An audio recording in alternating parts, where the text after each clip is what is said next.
It is live. Alright. So, post the link real quick.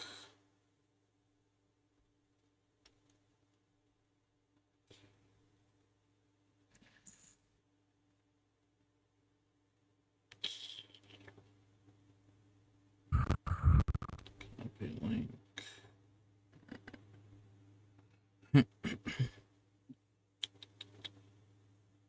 My Instagram.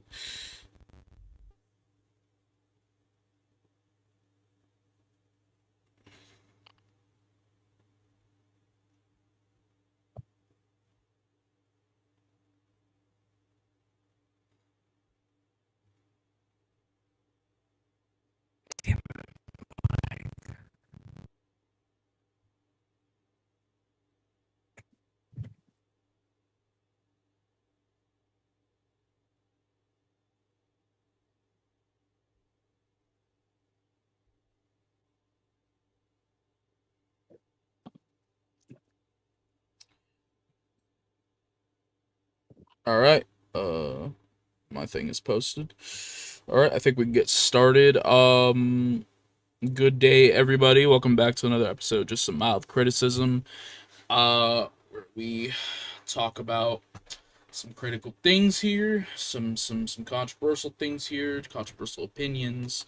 Last time with an episode we had just me and JThaStone, but this time we have our co-host Austin Hunt with us, aka A Hunt 3. How you guys doing today? Make real quick. Doing good.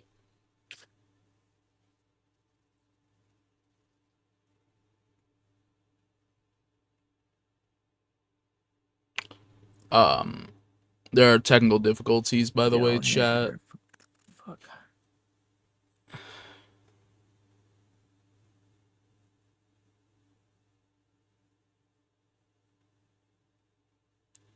Good.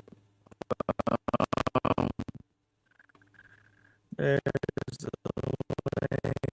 Share.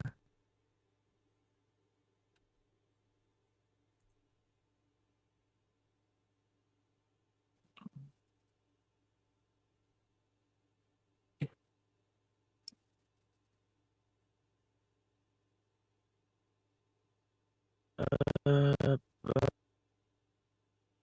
uh,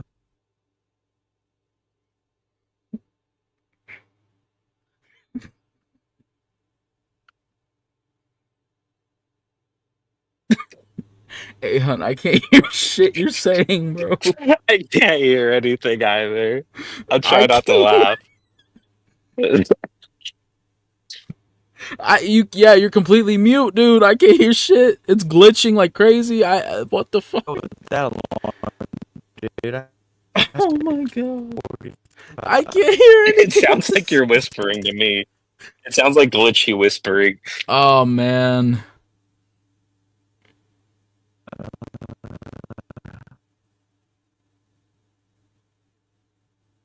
Oh my god, bro. I'm gonna put my be right back screen on. We are going through some technical difficulties, guys. We'll be right back.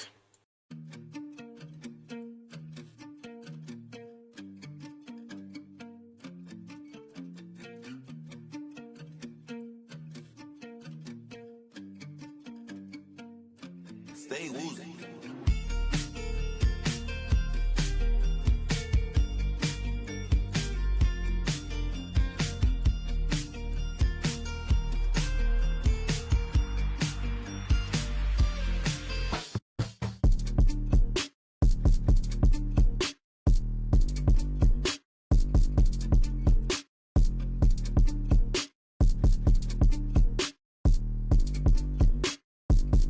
Stay woozy.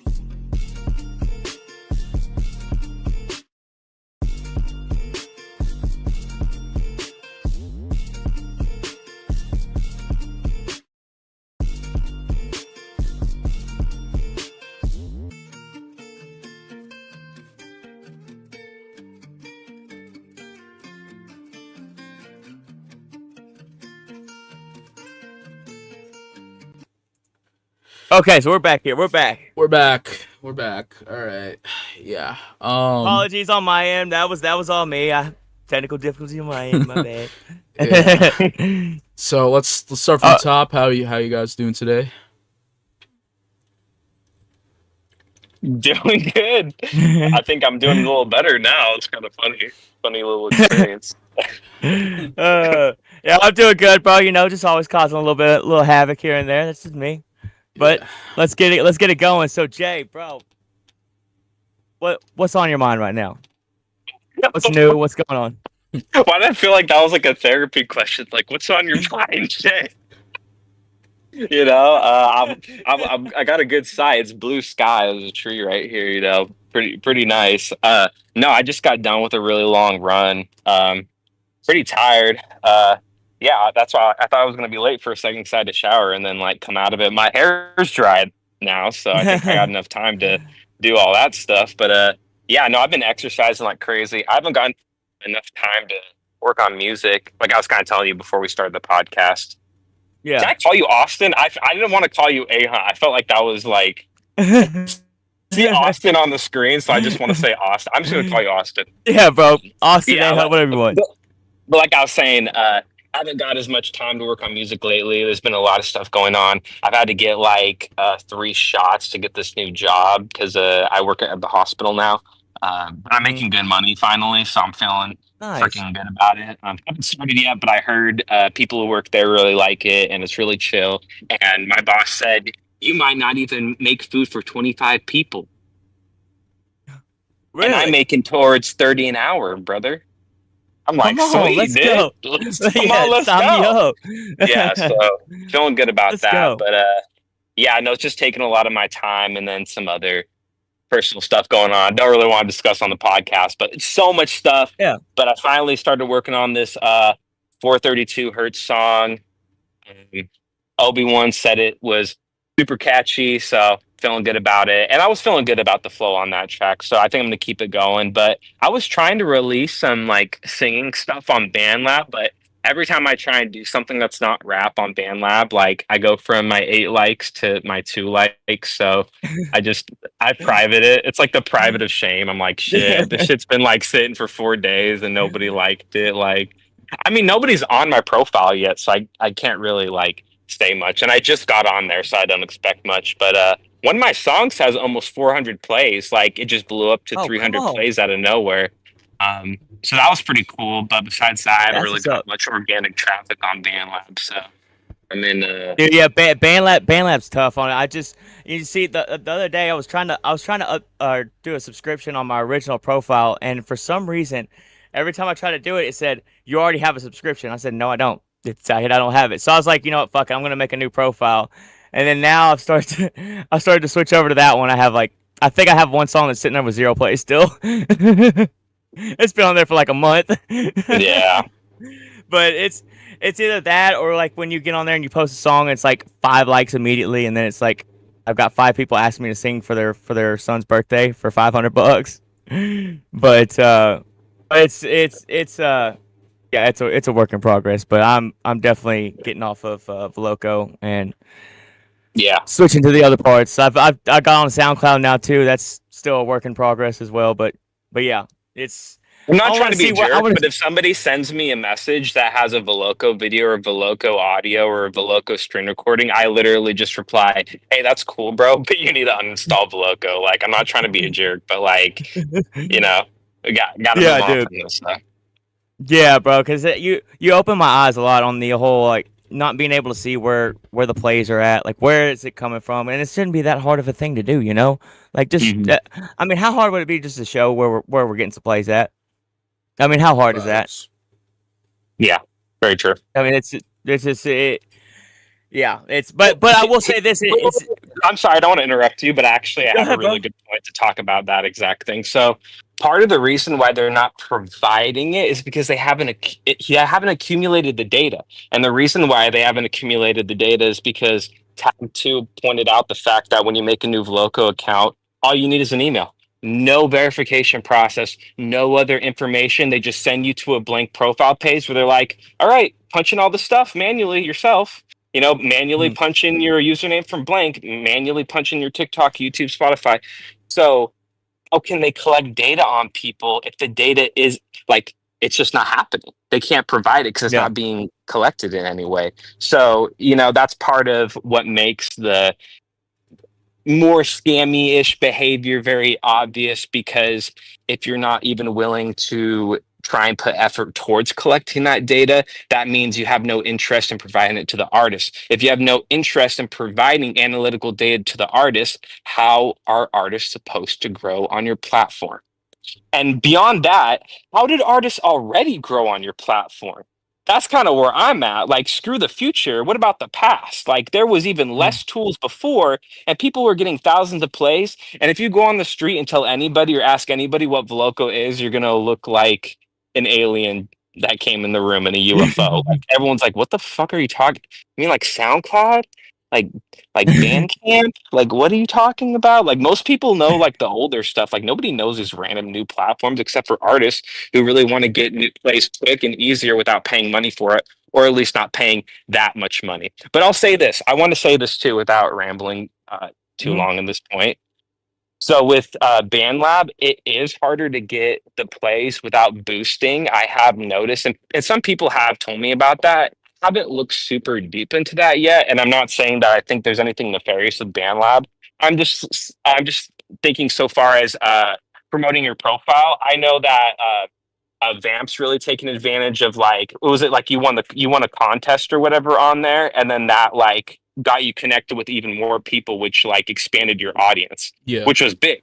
That was huge. So like that's a really cool opportunity, and like BeatStars does those kind of opportunities too. I will say the BeatStars ones are much harder to win than probably the BandLab one, just because there's way more people who are probably doing the contest.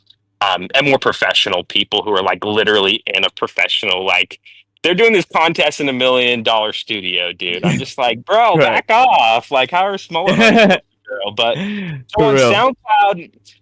SoundCloud, before I paid for the year artist because I got like it pitched half or whatever on my email, so I got it and I wanted unlimited uploads or whatever. No, here's the thing: when you upload a track, it asks if you want to get your track analyzed, and if you get your track analyzed, then they're like, oh, this is the audience. These are the people who want to see your track.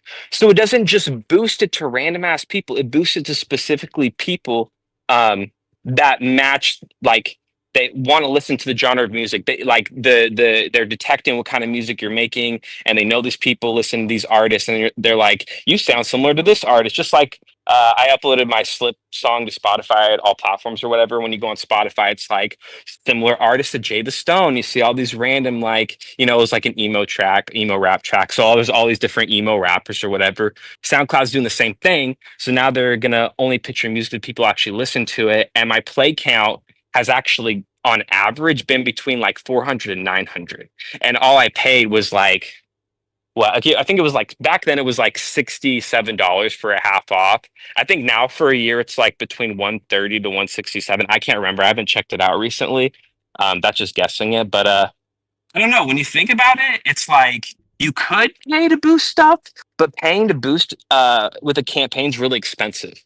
And a little bit doesn't go a long way. So when you think about, well, if I only had like 100 something bucks and I wanted to have all these tracks this year boosted with people that actually match my sound, I don't know. I think actually SoundCloud artists is something to look into in comparison if you are thinking about doing that specific type of campaigning. But then again, take it for a grain of salt because I haven't really delved that much into the band lab stuff. This is just what I've heard from other artists and from what I've seen so far. So Yeah, I did a BandLab boost the other day for, I think it was 2 days for like $10. Got 90 plays. yeah, Yeah, so it kind of hurts, yeah, especially when 90 plays doesn't equate to like real comments or right. follows necessarily, or not at least Dude, follows by real people. So dude, my 2 seconds. I'm so sorry. My dog. 1 second. I'm sorry. No, you're good. It's funny that he mentions the boost on there because I noticed instead of paying for a boost, what relatively works for me on BandLab, and it's a hit or miss, but a good way. It also is a good way to connect with other artists. But doing open verses on BandLab, it definitely helps get more views. But the only problem is like you'll get a ton of views if you end up on the open verse. At least if your open verse is really good and if you really like promote it well, like you repost it to your page, you make a post about the post or whatever. You put a bunch of hashtags. You might get a lot of views on the open verse over time. I did an open verse a couple months ago, and I think it's like God, I'm so sorry, guys. you're good. Jesus. I did an open verse a couple months ago, and it reached I think around God, I like might like this is my first day on the job. it reached over like 200 plays I think, and even though it reached a lot of plays, that's where like the hit or miss part clicks in, because even though it does get you more publicity, more views, it doesn't mean it helps get more publicity and views on your actual account. So you'll get a bunch of views for doing that open verse, which is a whole lot better than, boosting a track, but it doesn't necessarily help with like the interaction on your page. So yeah, the boosting on BandLab is a bit iffy. It's more about promoting and collabing than like boosting for views, because unless you're a Cardi clone, you're not gonna get a lot of like people on your page. If you sound exactly like Playboy Cardi or use like 100% auto tune on like a plug-in beat type beat or something, you're not getting a lot of views. And it's already hard enough for those Yeah. artists.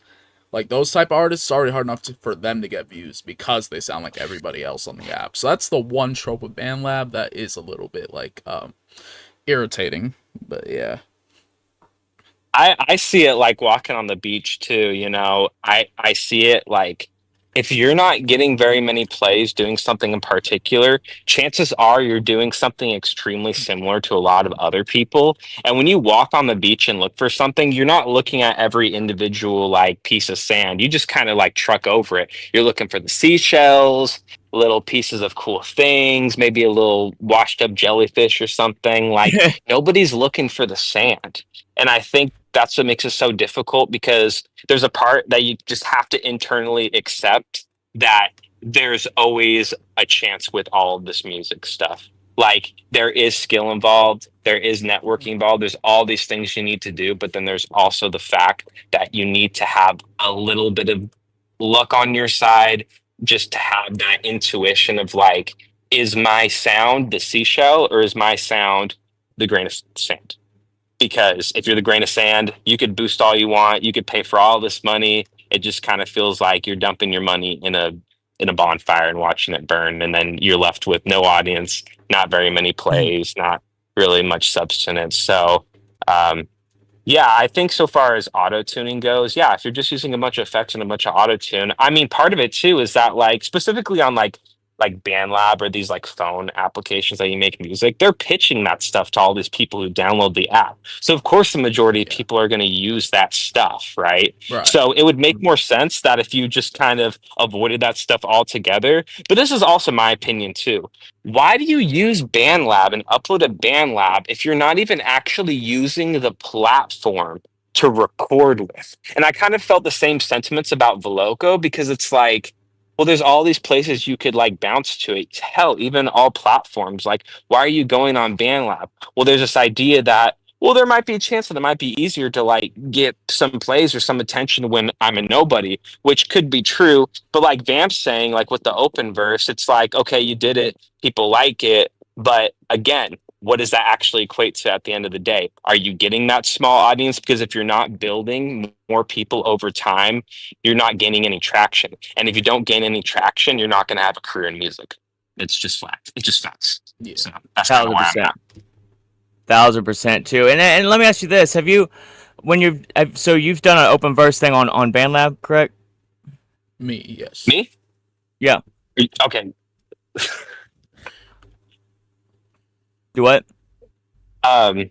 Sorry, you meant there? Are you talking to me? Vamp said me right Yeah. when I said me. Yeah. So I got confused. Yeah. I just meant like you're no. good. No, I was. Yeah. No, I'm sorry. I just meant like I don't know about him. That's what I meant. But yeah.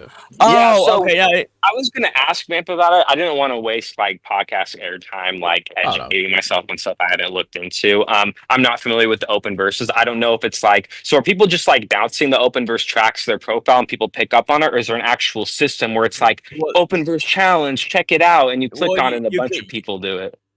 That's what I was gonna ask you. I thought can't you fork it, correct?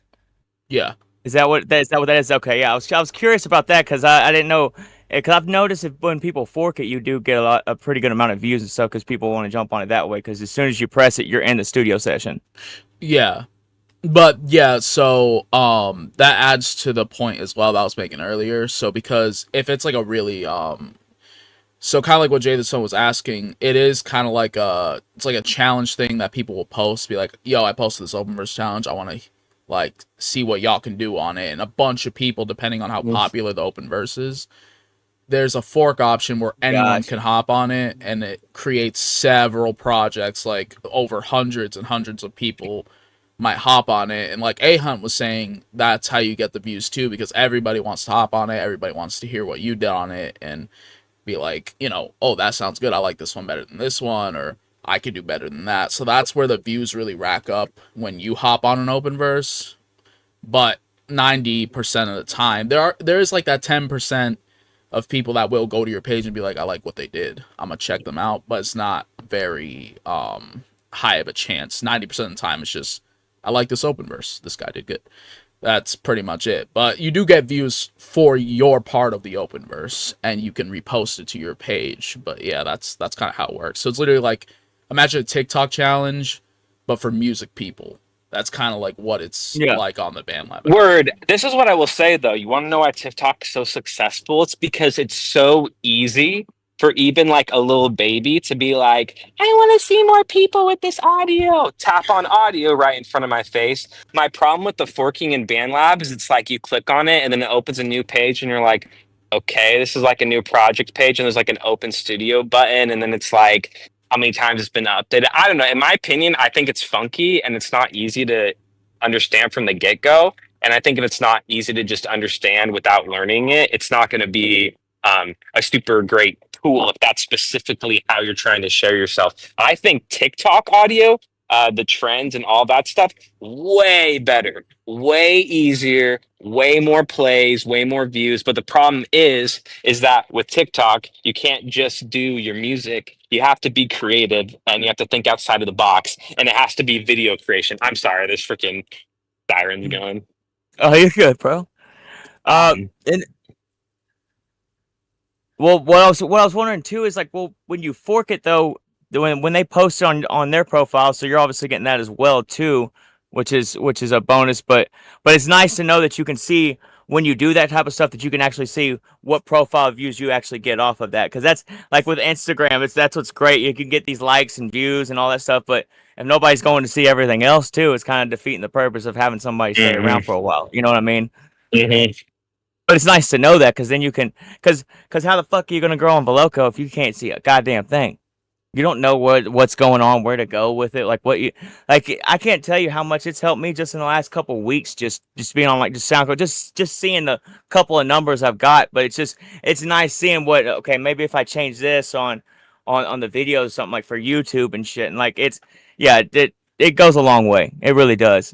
And I was sleeping on you on JThaStone. I really was sleeping on you on that for a little bit. I was, bro. Oh, So it's fine, dude. And again, like, I'm not going to toot my own horn, but I feel like it just got to a point where I just threw my foot to the ground and I'm like, no, like, if y'all aren't coming with me, I'm leaving y'all behind. But I'm going to raise the flag and be like, I'll be the fucking leader, bro. But we're getting out of here because we're in the war zone right now. And in the war zone, sure, you don't die when you get shot. But the truth is, people who get shot lose their money. And it's their hard earned cash that they work like a 9 to 5 job for. Like, people ain't rich out here, especially not in these times. So, what makes you think I can afford to get scammed by some people who only make a company to make money so they can go live a lavish lifestyle? And guess what?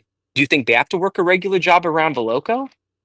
No. And that's where I kind of think it's fucked up because it's like, all right, you guys get to have a great life. These people lose their money and they get botted plays. And then they realize, oh, I have nobody here, but I have it on Veloco. Stay to Veloco. Like they know how it works. They've got this whole Mhm. hypnotism system. I would say that, yeah, the greatest thing about it is what everybody has already agreed networking. You get to meet some people. We all got to meet. Can't complain, right? But I Mhm. I try not to use an aggressive or offensive analogy to this, but I think of it like we all met at the POW camp, and it's like, yeah, it's cool we met, but do you think we want to stay at the POW camp? Right. No, I'm it's fucking horrible dead. place, bro. Terrible, horrible place. Oh Like, my let's get out god, of here. that That's why I said I'm raising the flag. Like, you need to don't stay here, or else you're going to be eating maggots and rice for the rest of your days, dude. Facts. I'm dead. That is fucking a great analogy. You know what's funny? I thought you guys ever seen what's it? Was it like the seven people you meet in heaven, the six people you meet in, I can't remember what it is, like the movie. You guys ever seen that before? I don't You ever seen think that? so. Ah, okay, never mind. There's literally a whole scene where like there's one part where he sees a dude's flamethrower to his face, but there's a part where like right after that they have to like eat rice with maggots in it because it's the only food they're getting fed or whatever. And it's literally a horrible scene. Like when I was a kid, it like traumatized me. I'm like, that's awful, bro. That's awful. But I'm dead. I'm dead. Okay, yeah. So no, yeah, Anyways. we're getting out of the camp. We're getting getting out, out, bro. You know, Yeah. and the hard part is that here's the truth. You know, BandLab is way more credible. It's got way better functionality, way better community. But I will argue that it is another camp of its own. And the reason why it's another camp of its own is not because they're necessarily scamming, but it's like this isn't the place anyone's trying to land. Nobody wakes up in the morning and says, "Oh my, I'm famous on BandLab, dude. My life is complete." Like, I'm not Right. making fun of you if you like have a big audience on there and you feel really great about it. No, I'm proud of you, bro. You're doing way better than me. I have nothing to say on that.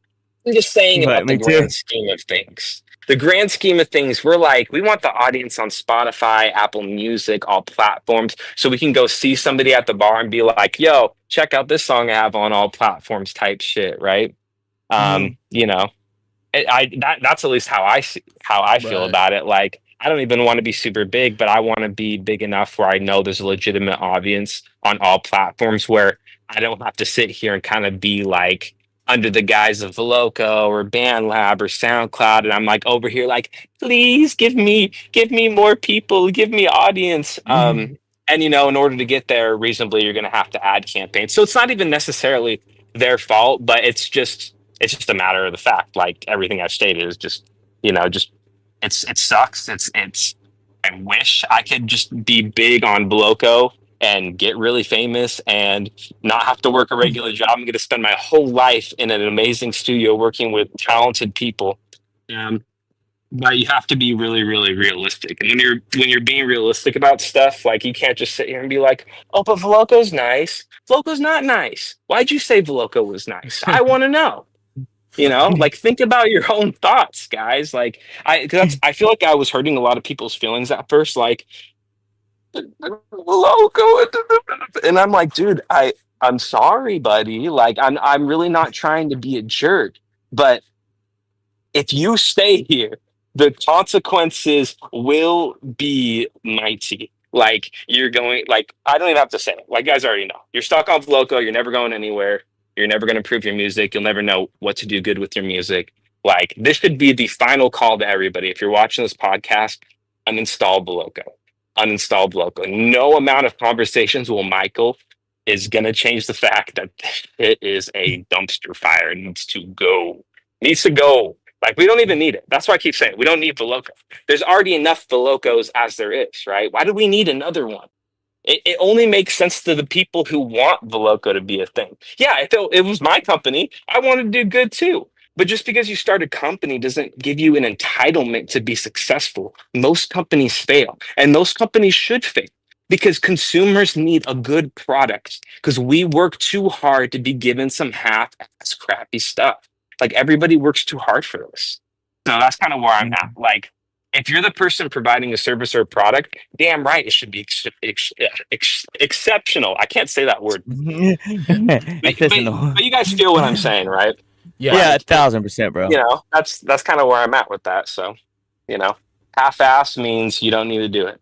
Like, you need to go be like us and like work a regular job if you want to half-ass stuff. You know, because that's kind of where I'm at. It's a requirement. Like, I don't like the fact that there's all these like rich people who scam people and they get to just hang out on a yacht and people are dying on the streets. It's messed up. Facts. So, I agree. anyways, we don't have I to get agree too into like 1,000%. physical deep, but just vaguely, y'all feel me on that. So, Yeah.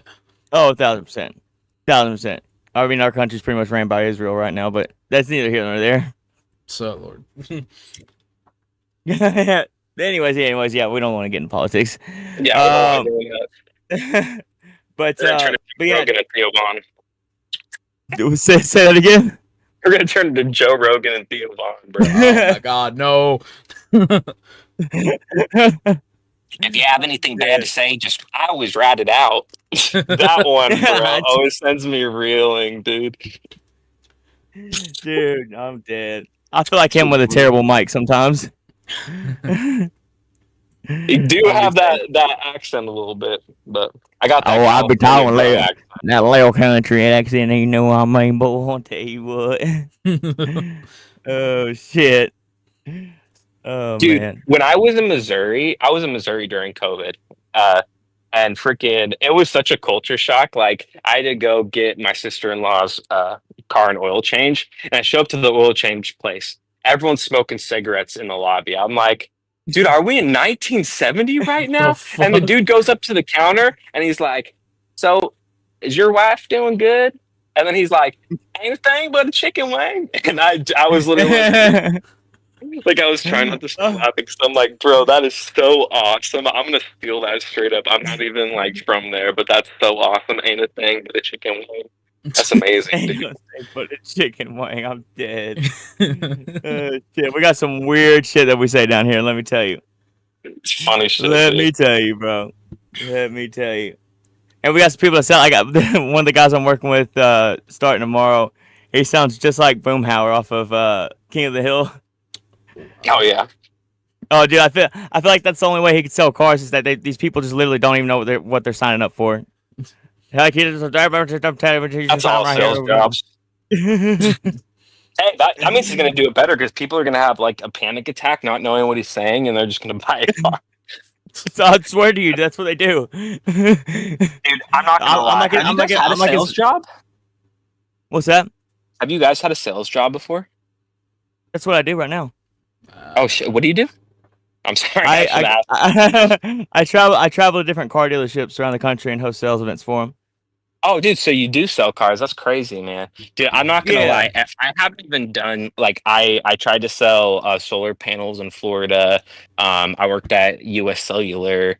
I also used to design sales funnel websites for people. So like I'd been in that realm of sales, dude. I cannot do it. I will tell Oh, you, I love it. out of everything I've ever done, dude, sales is the most emotionally exhaustive thing because the whole time I just can't help but feel like a big piece of shit. Even if I feel like justified, I'm like, I am just saying this to make money, and it might not even be completely true. I don't know. It's hard, man. I guess cars are a Well, little different because like cars are cool, and people kind of want to get ripped off with the car. Like, let's be real. You go to a dealership knowing like it's going to be expensive, and they want a fun car.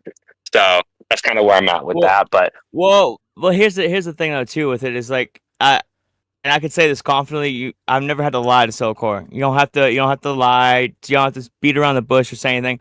But you got to also too take an effect of you're a grown ass adult and you're sitting across the desk from me and I'm showing you numbers on something. You could take 2 seconds and look it up, make a couple calls or something. But you're excited about the car deal because it's fun what we're doing. And then you're going to sign yeah, right there and you're like, why the fuck yeah. did I do this? But then you can't be mad. I mean, you're going to be mad at me, but at the end of the day, you can't be. I mean, like at the end of the day, it's just you're a I grown see. adult. You did it. I feel it though. I keep trying to like whenever I did stuff like at same exact situation, but that part of me is like, no, because if I was a good person, I would have told him to go Google this stuff up. Nah, dude, I have an evil little devil on my shoulder, like you didn't tell him to Google it because you knew they were excited and you wanted them to make the sale. It's okay, Justin. They're a grown adult. They should have known to do it already.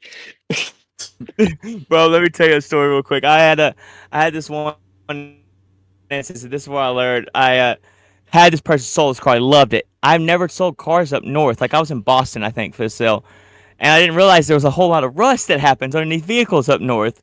I'm like, this car is great. It's immaculate. Like, there's nothing to worry about, bro. This person had that car for like 3 days, and it just fell apart pretty much. They got under it, and it was completely rusted out. I was like, damn, I Whoa. felt so bad on that. I felt really, really bad on that one. I felt because we don't deal with rust here at all, like down in down in the south because we don't get snow or anything. But yeah, it's Well, just yeah, like I deal with a lot over here because I'm right by the ocean, so all the saltwater air like freaking rips all the paint off everyone's car. Like everyone always keeps their car looking bad around here because it's so hard to keep your car looking nice. Yeah, but I feel you on that. damn. I live down a dirt road. Yeah. But yep, Wow. I'm in sales, bro. That's what I do. I travel any brand. It doesn't. I'm gonna be at a Ford dealership. I think this week. I was at Hyundai a couple weeks back. So do you have to do like conferences or like video meetings with like other salespeople or anything like that, or do you just go sell cars? Well, we kind of take over. So it's me and a team of about like 6 other people. My boss takes Hmm. over the desk, and we have a closer, and then we're a sales staff with them. They sell with us, like they're salespeople, but they kind of just stay to the side and like ask. They'll watch how we do it, and we kind of teach them somewhat. Not necessarily like hands-on teaching, but they Wax on, just get wax off. wax on, wax off. You just pay you come with it, or you just keep going. Like, have you ever gotten one of them flyers in the mail that says, "Hey, you won 5 grand. Come down to the dealership." No, but thank God I didn't because that shit would be gone in the trash Oh, immediately. bro, you would, dude. This is what makes me worried about humanity itself. Is how many fucking people come in here and then they call. They're like, "Did I really win $1,000?"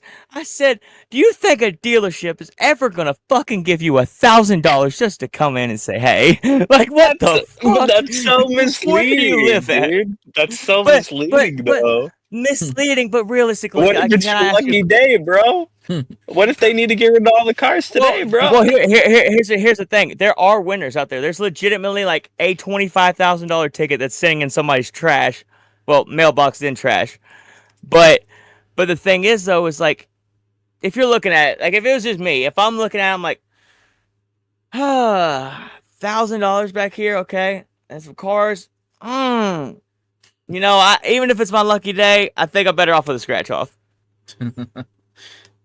But that's just me. But like, then again, yeah, there's so many people that come in, and there's so many people, surprisingly, that come in there on that $1,000 that you spend into a car deal, and then they even forget about the $1,000 that they never won. It's $5. We'll give you five Dude, bucks. when I worked at US Cellular, this guy literally was.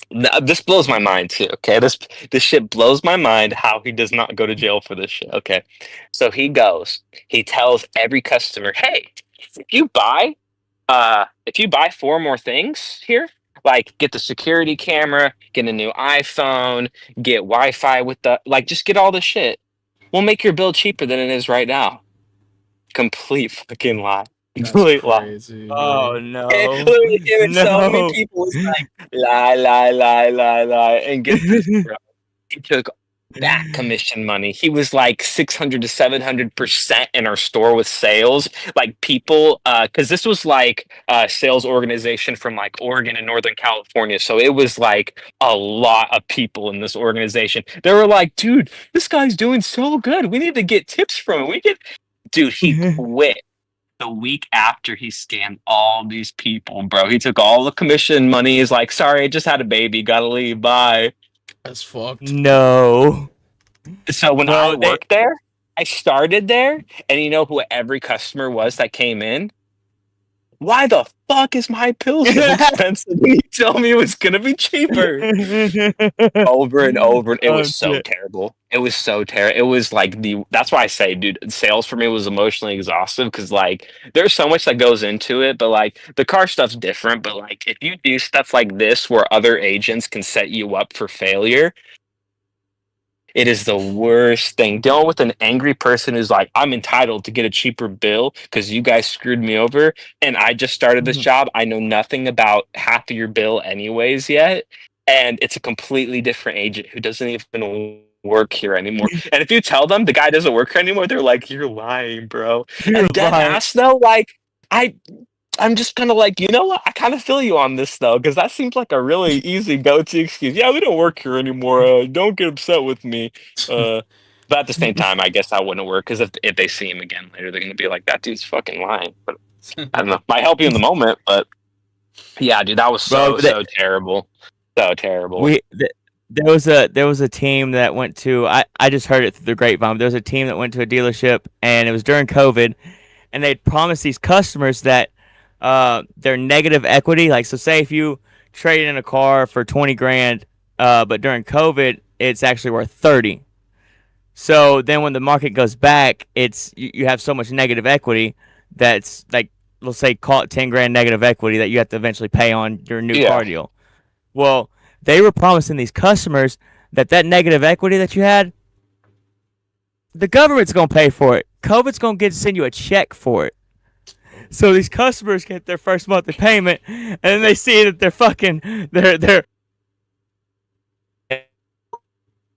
Uh-oh.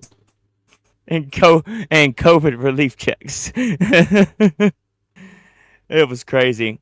My boss would literally shoot me in my face if I did some dumb shit like that. Like, That's wild, dude. I can't believe you. yeah. Like, it just blows my mind you're allowed to just like blatantly lie to people, which is like the part of the reason why I brought this up is not because I want to make the whole podcast about like, oh, look at this boring ass sales job we're talking about, but like, it's kind of weird how like, okay, so I guess what's the difference between you selling cars and then Veloco screwing people over? Because like, if Veloco is blatantly lying about their shit, making it misleading to close the sale, then like it's like I guess it's really hard to distinguish. I guess with the car, at least you're getting something like of value, but also if somebody says, "Oh, we'll pay your negative equity," and that was like 10 grand, yeah, Veloco ain't taking full, so that's fucking crazy. Maybe I okay. My hate for Veloco is still justified. Maybe I am a little bit dramatic, sure, but like I guess I just feel this way about all sales places. I guess all sales stuff's a little scummy, no matter what. Can't argue around they're justifying Veloco scamming a bunch of people. So kind of weird place, kind of weird little crossroad there, dude. So I feel you on that. I feel you on that. I feel you on that. But if it makes you feel better, I don't have to lie to sell a car. you just have to hope that they get excited about it and they want to screw themselves. Like you're basically boy, like we gonna get excited. We gonna get you're excited. like, let me load the gun and set it on the table. Now I'm not telling you to touch it, but you can just grab it and shoot it right now. But the handle's like really nice and warm. And If they're you like touch grabbing it. They're like, ooh. Like, oh, cool. That's terrible. Demonetized. I'm dead. Done. I'm dead. Removed from YouTube for self harm. Oh my god. I'm dead. I'm dead. I'm gonna get canceled before I even get started. I mean, you would literally be dead if you finished that. So stupid. That was funny. Wait, that actually wasn't a pun. That was just retarded what I just did. I feel like this is bad humor now. It's because we're old. Vamp's like, bro, y'all are too fucking old for me, dude. Get out of here. No, I'm playing. He's like, I'm about to fall. He's like, I'm about to fall asleep. Oh nah, man. I'm on 200 milligrams of caffeine right now. I'm far from sleepy. You got I'm that on 200. you milligrams got at that least. blue Sour Patch Kids ghost, bro. Did I just see that? Yes, sir. I sniped that graphic with my eye, bro. Hell yeah, bro! You need to get sponsored by like an energy company of some sort. If I get sponsored by them, there won't be a company left. I am a caffeine addict to the max, man. I will drink the whole company. I had quite a bit of caffeine today, so I can't say anything. But I did run a lot, so I was like, it felt a little bit justified. I saw that. Yeah, you were like, stay hard or something. I was kind of joking. I was like, I don't want to make fun of David Goggins, but I ain't gonna pretend like I'm David Goggins either. So, shit. Dead. I'm not gonna lie though. I did run for a little bit too long because I almost started getting like a bad sunburn because like I had sunscreen on and shit, like plenty of it, but since I was out for so long, you have to reapply it. So I was like, oh shit. I was kind of like chilling in the shade, and I had to like run shade to shade back home, so I wouldn't get freaking sunburnt. But Mm. that's what I get for not having a running shirt to cover my body, I'm because dead. my complexion is not friendly to the sun. Actually, but you know what? Here's the truth. I was like sitting in the shade googling all of it, and I'm like, man, I'm so stupid for not knowing more about UV rays and stuff like that. Like I kind of thought I knew quite a bit about it, but apparently not. Because basically all UV is just like no, it's not good. It's basically not good to ever get a tan from what I saw. Because like the sun damage in the epidermis under like the top layer skin, or whatever it's called. Is that epidermis? I might sound stupid. I'm not a freaking scientist, bro. I don't know. But Oh boy, y'all know what I'm you're saying. asking the wrong There's a person. top layer of your skin and there's a bottom layer of your skin. Okay, so when you start getting blisters from a sunburn, it's because it's starting to damage the bottom layer of your skin. When it starts damaging the bottom layer of your skin, that's complete permanent damage. Will never reverse. It is in your DNA literally, and it increases your chance of skin cancer by ×3, even if it was one sunburn in your entire fucking life. Damn. I'm I'm fucked. like, holy shit, I'm I fucked. never want to go out to the sun ever again. Yo, that shit triggered me so hard. I was like, I'm dead. Bro, I and you got don't even freckles need, out the like, here's the ass, dude. thing. I'm fucked. You don't even need that much vitamin D too. Like, especially if you're lighter complexion, you actually need significantly less vitamin D. And that's the whole like evolutionary reason for it. It's like, yeah, they said that if you have lighter color eyes and lighter skin, you're more likely to have skin cancer and get horrible sunburns and all types of shit like that. So no sun for you, no sun for me, because I have blue eyes, white skin. So I'm just never gonna go yeah. outside again. I'm I'm safe. just gonna justify You that. have I'm to just cover never going yourself. outside again. That's the truth. Like you can use sunblock and sunscreen, and yeah, you can reapply it and you'll be fine. But that's the thing, though. It's like block it or not, dude. Your skin's still touching the sun, and if your skin's touching the sun, you're getting UV. If you get too much UV, it's like a daily thing too. Like it slowly accumulates. You can go in the shade and just pauses it, but like the meter doesn't go down. People think it's like sun, shade, when really it's sun, sun, sun. And once you hit here, you're sunburned. Doesn't matter. That's why they say once you start getting bad skin reactions from sun, no sunlight for the rest of the day for you, sir. No, even if you sunblock yourself completely, it's like, you're done. One random fact. Now I'm really wasting the podcast time, but you know what? Everyone's gonna benefit from that. Stay away from the sun. Look how Stay many away holes are in from the the sun. ozone layer, bro. We got that raw UV coming down on us, dog. No, I'm playing. Stay away from the sun and dealerships right now. Yep. Dead ass. No car dealerships, no sunlight. Get in your basement and start playing video games right now. I'm playing. Right the fuck now. I'm dead. Oh, I'm dead.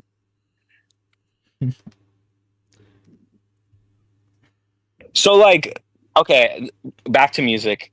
So, do you guys go to actual studio ever? Like, actual paid studio with a sound engineer?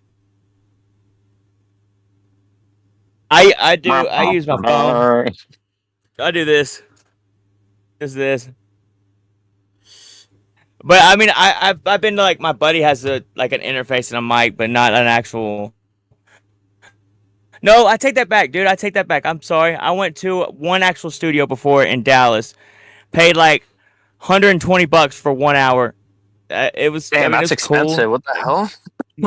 It was, bro. It was a really nice studio, but like it was just for like literally just to say I did it. It was a while back, but it wasn't. I mean, I didn't get any benefit out of it, to be honest with you, other than to say I Did you did. guys hear my pop song on all platforms, everything? It's like under my actual name, though, not JThaStone. Did you guys ever hear that song? no. I I feel believe like I Vance did. heard it. Have I? I don't, bro. It's my face is like all pink. It might have been a minute. Oh, anyways, I think It I might have have. been a minute. Yeah. Go ahead. so that was done in the studio, and that studio was $50 an hour, and that's in California. And he's got like triple platinum sound.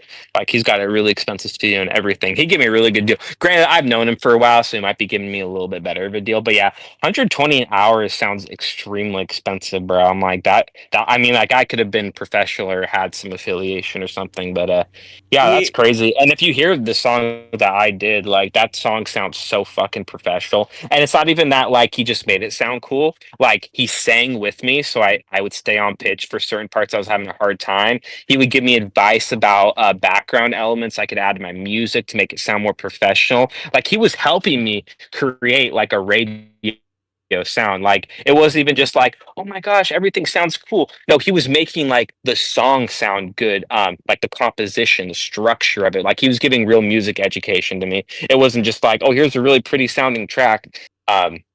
No, dude, so I can't even credit myself. Like that song, honestly, like I feel like it's not like ghost written, but it's like ghost produced um by Dominic, this guy. It's called Bongo Boy Studios, but yeah, dude, Dominic, he's the one who suggested these like background vocal parts, when I should do certain harmonies, like a bunch of stuff. Like I could not get credit. Like I wrote the lyrics to that song, I came up with all the main melodies, and I will say I did come up with this background part that repeats, but he's the one who brought it into fruition. I had the mental idea of it, and he actually crafted it into reality. So if anything, I still give him all the credit for that, because I'm like, bro, could you do this cool thing where I do this? Like for somebody to actually hear that and do it takes a lot of fucking skill.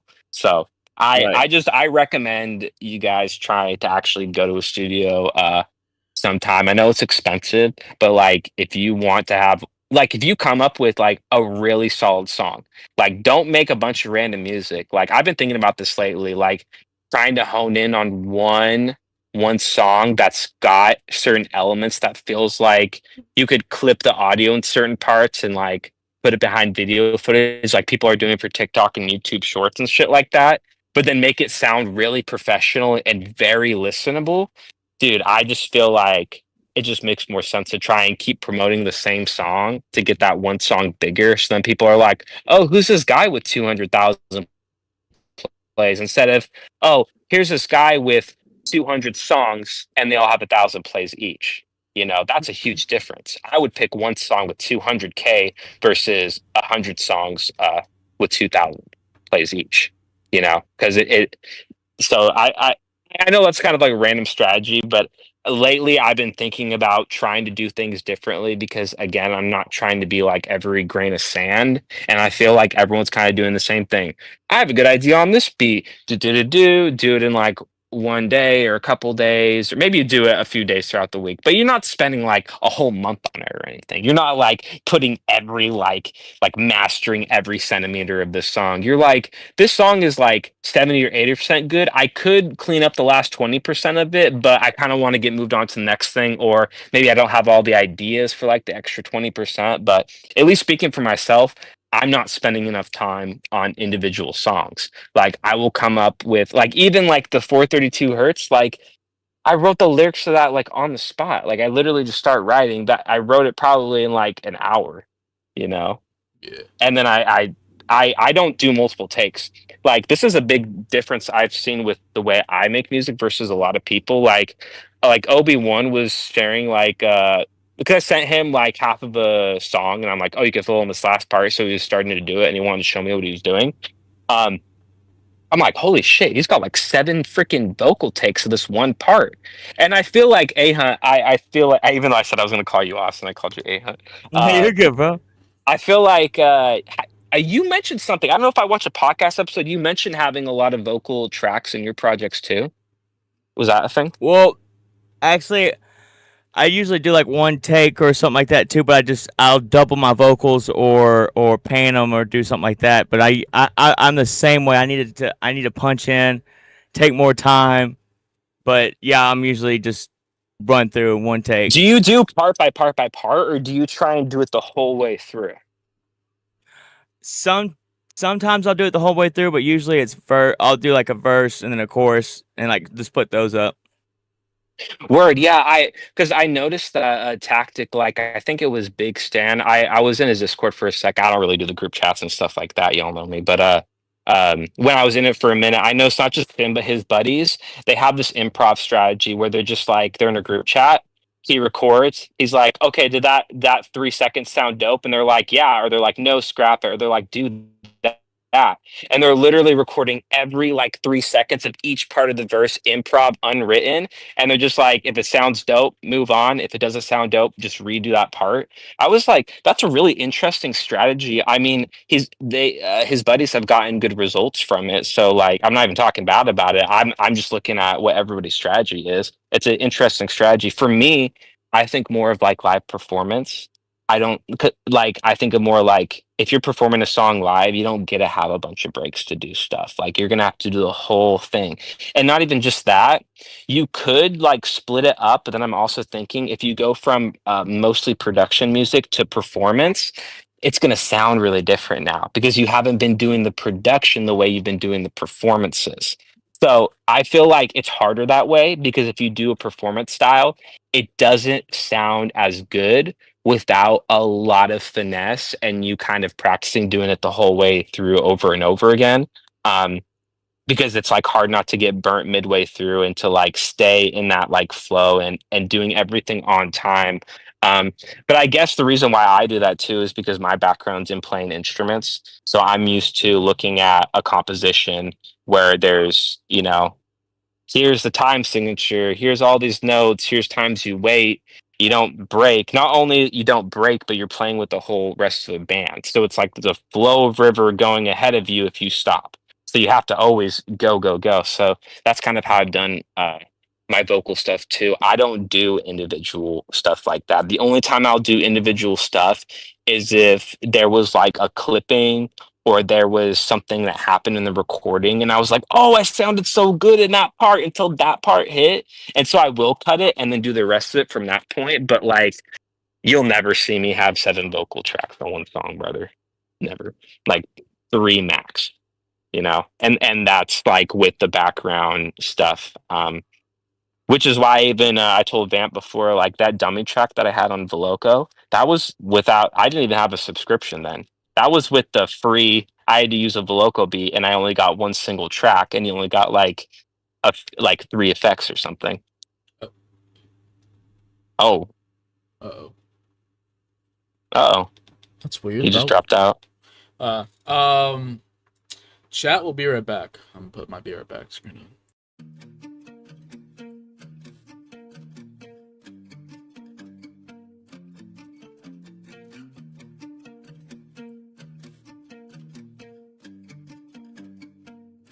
Stay woozy.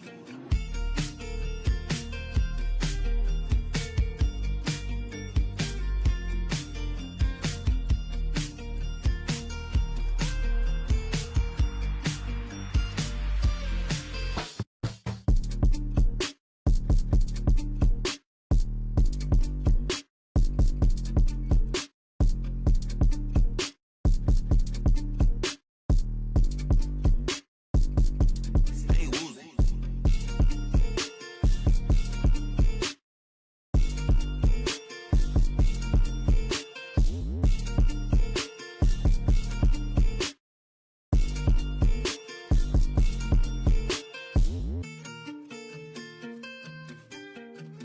We are good.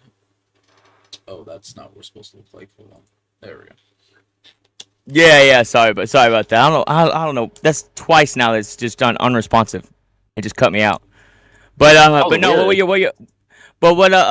I use a bunch of vocal lines in the sense of like, so I'll duplicate. So say if I do my main vocal, I'll automatically duplicate that, pan one left, pan one right, and then sometimes I'll duplicate that again, put a different effect on it, and take out parts of it. But yeah, I don't usually do a bunch of different like vocal takes per se, which I need to start doing because it does give it a lot more structure and stuff. Like even if you do the exact same thing on your main vocal line and just do 2 different takes of it and then pan those, you get a whole different kind of feel to it. It gives it more of just like with this rock stuff I'm doing, like that's my favorite type of music. Metal rock, that's what I enjoy. But fuck me when I say I did not know what the fuck I was getting myself into when you're doing those types of songs. 'Cause rap, bro, you could fucking do one take through it, fucking chop that thing up, put a fucking you can transpose your vocals fucking low on your chorus, and boom, you're done. Pretty much, if you want to. Mhm. But then when you get into this rock shit and stuff, it's just like, god damn, bro. Like I didn't, bro. I'm not gonna lie to you. I didn't know what a fucking not a harmony. What do they call it? Like pretty much BGV harmonies and shit like that. Like I didn't understand. I knew what they were. Like I get that, but I didn't understand like how to really, you know, do it. I guess per se. It's just I wasn't used to. I was just used to just taking it and then yeah, we're good. That's Yeah. surprising you say that because I feel like, to my opinion on it is that I would think that you would do it more with rap music than actually with rock music, because rock music to me like, you don't go to a studio by yourself and you're like, let's record a rock song. It's like, no, you got the guitar player, the drum set. If anything, that's completely live performance. You're playing with other people and they flow the river and you've got to do your vocals. So, but I see what you're saying. And especially with the way you do your style of music, it totally makes sense with what you're saying. I'm just thinking of it more in like a generalized way. Like I think most people who make rock music are making it in a band and they're all practicing together live. I mean, that's at least the way Well, I see it. well, like so, I'll send you the link to this video. It's the lead singer to I Prevail. It's literally him showing him like actually singing his chorus, and it's on each part that he does. And bro, it once he broke it down like that, and you could see like you could hear it each individual and then together. It started making me like re-listen to different songs. Like it just not even necessarily rock, but just singing for as a whole. Like just how much of a fullness it gets to it when they add all these layers to it that I never thought were really there Hmm. until because at first, you know, I mean, it was just I was coming in this music just dumb. I could, I mean, I just like music. It was just I wasn't educated on it or anything like that, you know. So seeing that stuff broke down like that just made kind of like really opened my eyes, you know, to like fuck. If I do need to put a little bit of this stuff in there because it does make a huge fucking difference. Yeah, no, that makes sense. That makes sense though, because like I like if everybody knows me, I love Linkin Park. Okay, so a total random thing about me, random little niche thing about me, even though it wasn't niche like a long time ago. But Yeah. like when I was a kid, they were my favorite band, and like obviously new singer and stuff now, and it's hella different. But like at the root of it, like Chester Bennington, hugest influence for me in music, hugest influence, and it's more than just music. It's like him as a person too, even though like everything happened. But I still feel that way today. Like even though everything happened, like seriously, amazing, amazing human being. And Fuck yeah. you hear the realness in his music. And my genuine belief is the reason why he sounds so good is not just because he has a talented voice, but he has a talent in expressing the emotion of himself. In Mm-hmm. his voice to other people, because I feel like that's actually why people are listening to your music. You as the artist get really tapped into this, like it needs to sound cool because you want to sound cool to yourself, because it's hard for you to sound cool to yourself. Like how do you impress yourself? You have to do something really amazing because you have seen yourself more than anybody else on planet Earth. So you're going to hold yourself the most accountable than anybody else on planet Earth. So you are the hardest person to impress. Like that's Mm-hmm. the craziest thing, because I feel like a lot of people get in like, in hard mental states where they're really hard on themselves. They feel really depressed. They feel like um, they have a hard time like connecting with themselves and others. But a big part of it is like being knocked out of your ego a little bit and not understanding how to get tapped into what other people want to tap into you as a person. Like, I'm sorry, this might sound confusing. Like, it's almost like you having to like perform in a third person way, because you know that like when you listen to somebody, at least this for me, when I listen to somebody else's music, I feel like everybody else's music always sounds like 10 times cooler than my music, you know? Even if I think it sounds worse, it still sounds better because I can't predict what they're going to do, their voice, their words, their flow, any of that. It doesn't feel familiar, and things that are new are always exciting too. So, and then also like you're always resonating with your own voice. Like I'm hearing myself talk all the time. I know how my voice sounds like. I can understand when I'm doing a good voice or a poor voice. But I think when you hear other people sing, like, yeah, there's some times where you're like, there's obvious strain in their voice and stuff like that. But sometimes I feel like people do push it a little bit, but they kind of get away with it in a way where I'm like, I feel like if I was doing that, listening to myself, I'd be like, that's not super great. But hearing you do it, I'm like, that sounds good. Like, it's when I was listening to Stain. That's what it was. It was Stain the other day. And like, he's more like when he hits his notes, and I feel like sometimes he like almost doesn't hit the note, but then he does, and then it works because it's like grunge music. And I'm just like, oh, that's so interesting. But like, like at least with me, I feel like I always like re-listen to my music a million times, and I feel like I'm overthinking it a lot of the time. When really where I need to get my headspace at is, again, take myself out of the ego a little bit, look at yourself third person. What are you providing for people that like emotionally taps them in? Because that's, for me, that's entirely what I'm going to music for. I want to get that feeling. What feeling are you giving me? And why are you giving me the feeling? And what does this feeling mean? And yeah, so all the music I like personally, not usually like fun party music. Like I'll put that on for like if I want to go to a party or like I want to work out or something, like I might put that on. But like if I'm like, if I'm on a walk somewhere beautiful, I'm not gonna go put on freaking 50 Cent, all right? Yeah. Like 50 Cent was cool when I was like doing push-ups and stuff, but I'm not gonna have this like introspective, like existential, like, what is life about? And then 50 Cent's like, yeah, it's like, yeah, bro. So there's a time and place for everything, and there's music made for certain places. And I feel like people who truly appreciate music, they understand it because they're asking the right question. What's this music made for? Who's it made for? When are you supposed to play it? Like, when are you supposed to listen to this music? I feel like a lot of people are just like, well, just listen to music like whenever the fuck you feel like, whenever you want to. But like, if I'm going on a run, I'll put on stuff like bouncy stuff, like EDM stuff that I'm just like, go, go, go, get your heart running. I'm not gonna go put on like sad, slow piano music and go get my heart racing. Then I'm gonna like, oh my gosh, I can't work out. Everything's so heavy. Why is God so mean to me today? Like, Right. Oh, dead. so like when I make my rap music, sometimes I'm thinking like, yeah, this sounds cool, but like, what am I even making this for? Like, I'm making it for me, yeah, but like, again, third person. What am I doing? Like sobriety moment, like get out of the sauce, a little clarity moment, right? It was fun making jams. It was fun doing it for a long time. And for me, like I'm a really like I feel like chest deep in music. That's why I get really triggered when I see stuff I don't like when it comes with music, because I'm just like, man, like I've definitely been around the block. Because I don't know if I told you this, Austin, but I also went to a music university too.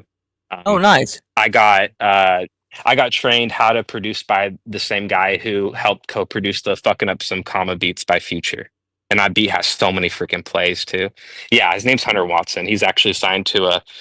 He used to be a drum and bass artist, and he signed to electronic label, but then he popped out of it, and then he started doing hip hop, and then he got bigger, and he started teaching for the school or whatever. But he gave me like private lessons on like what plugins I was supposed to use, like industry standards, all that stuff. And yeah, he gave me like so much insight. Dude, before him, I didn't even know you were supposed to cut the bass out of your voice for your vocals, bro. Like like little shit like that. I was just like, no, like because I started making music like when I was 18, like, and I didn't go to music university till 2019.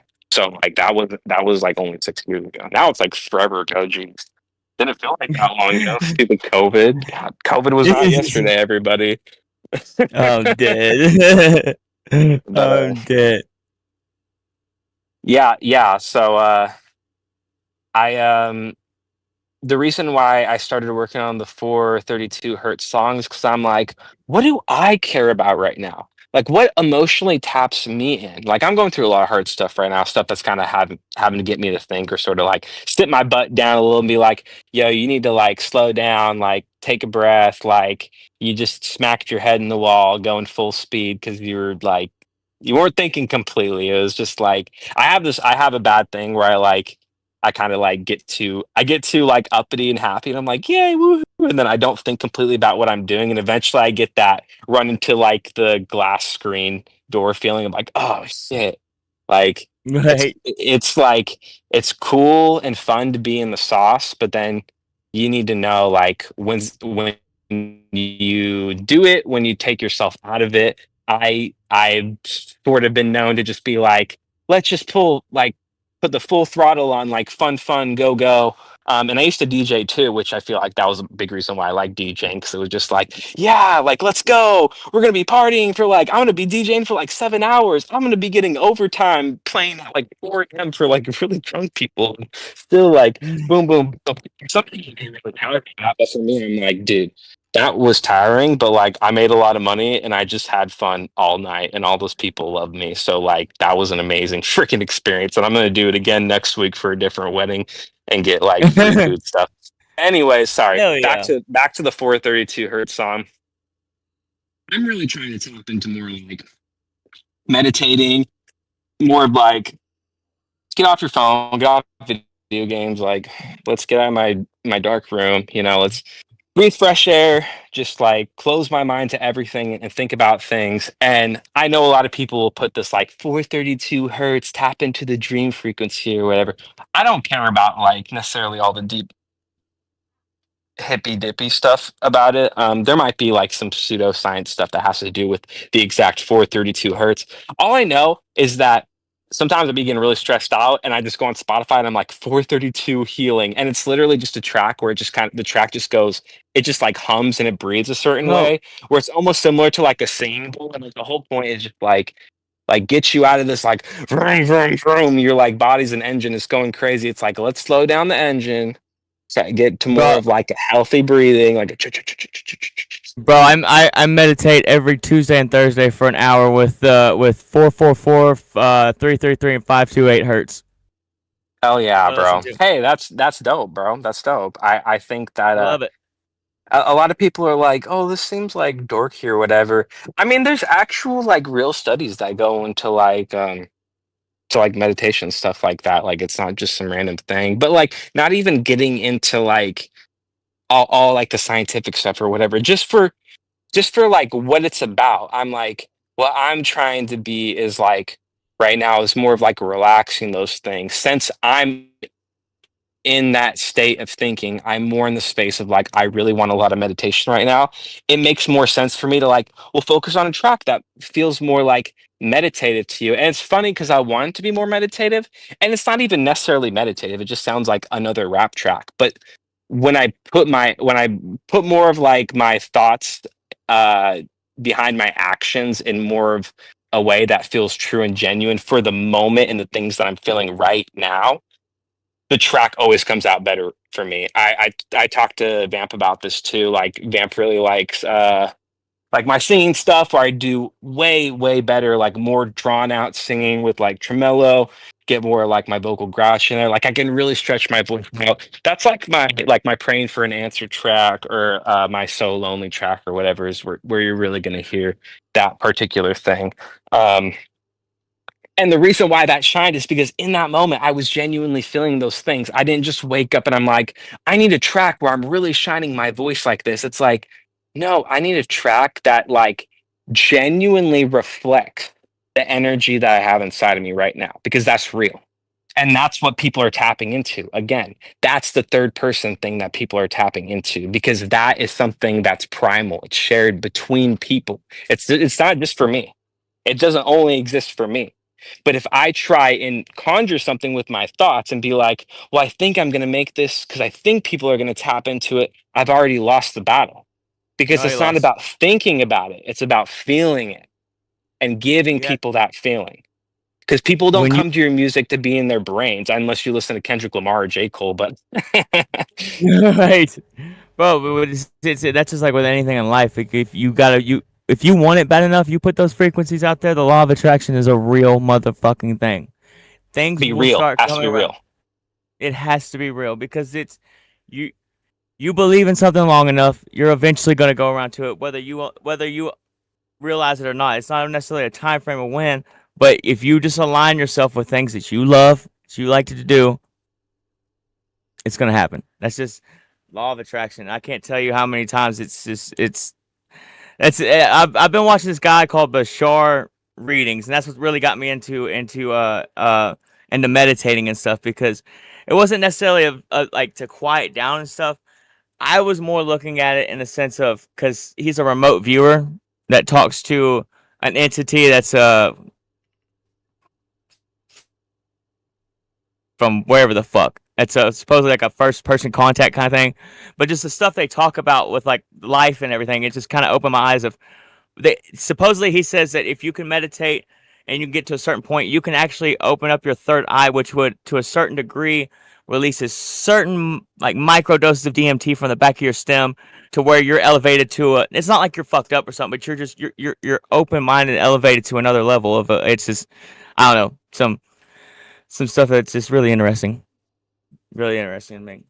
But yeah, you just have to watch it. It's pretty crazy. Hey, it sounds cool to me. I know the DMT stuff, dude. And like you hit your deep REM sleep. Now the DMT will be released, and you're gonna have your cool ass dream, bro. Type shit. So I had a dream the other night, dude. With me,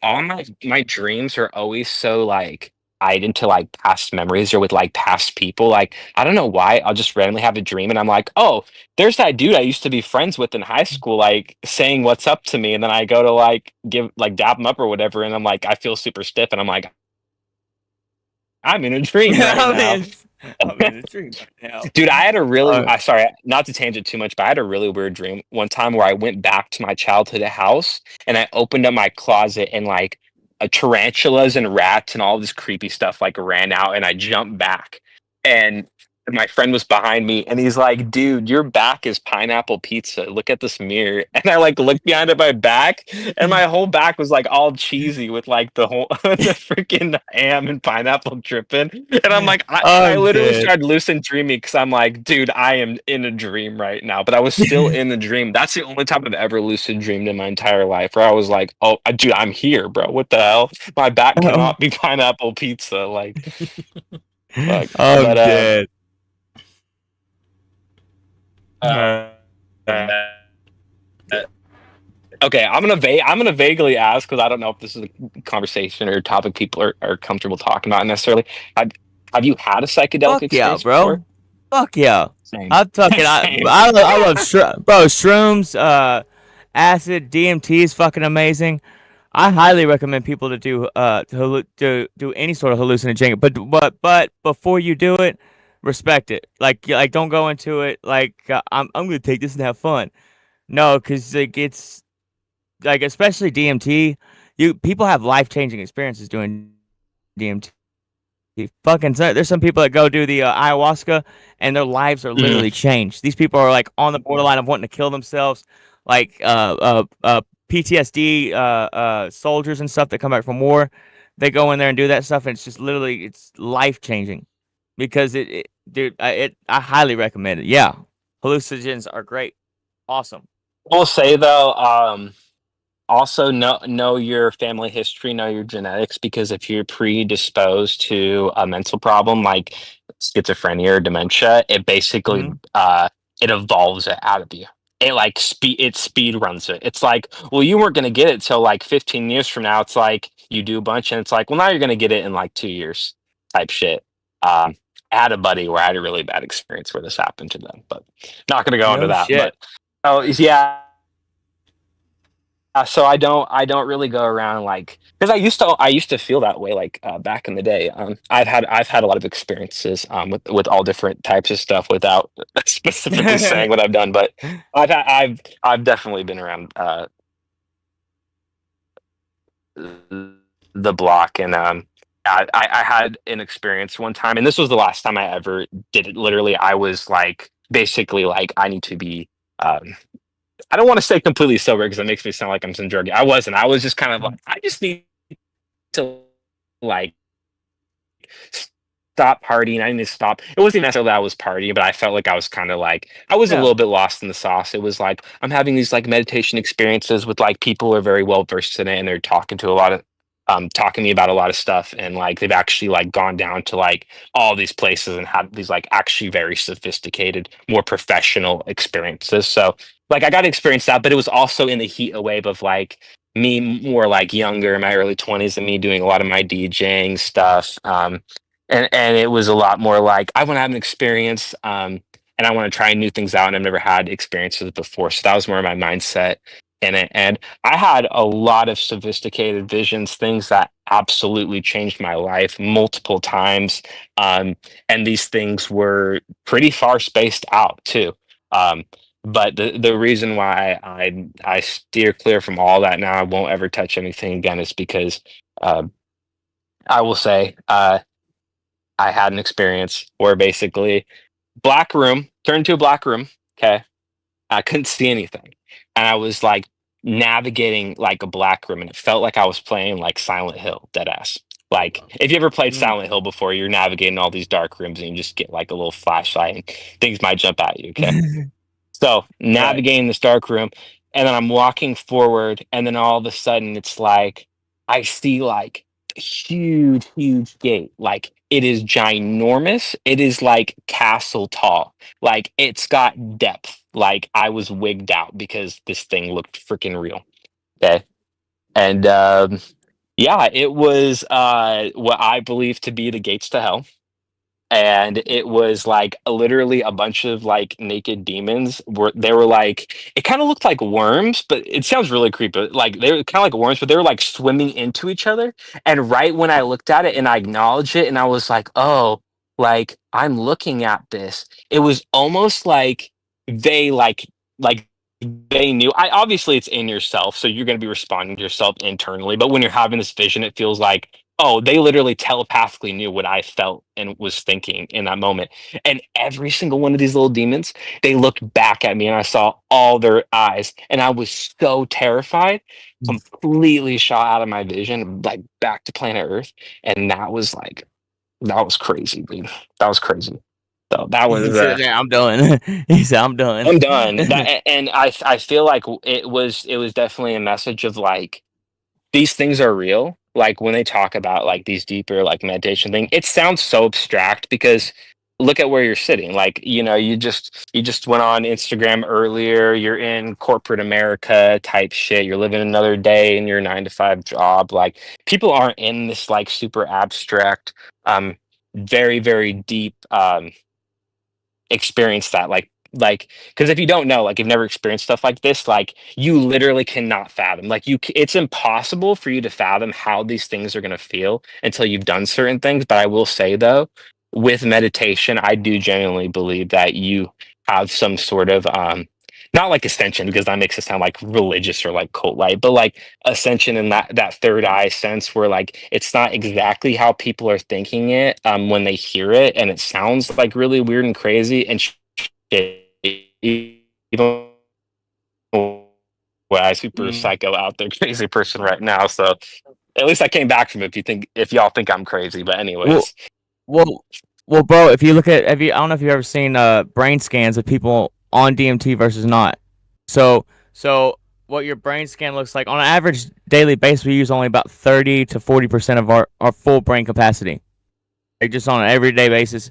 Now, when you're on any hallucinogenic, mainly DMT, you use 80 to 90% of your brain capacity. So you're using parts of your brain to where, like, oh yeah, you can see colors, or I mean, yeah, well, you can see fucking No, yeah, and frequencies. that's You part of can what I say. It's uh like it's something that you can't even fathom.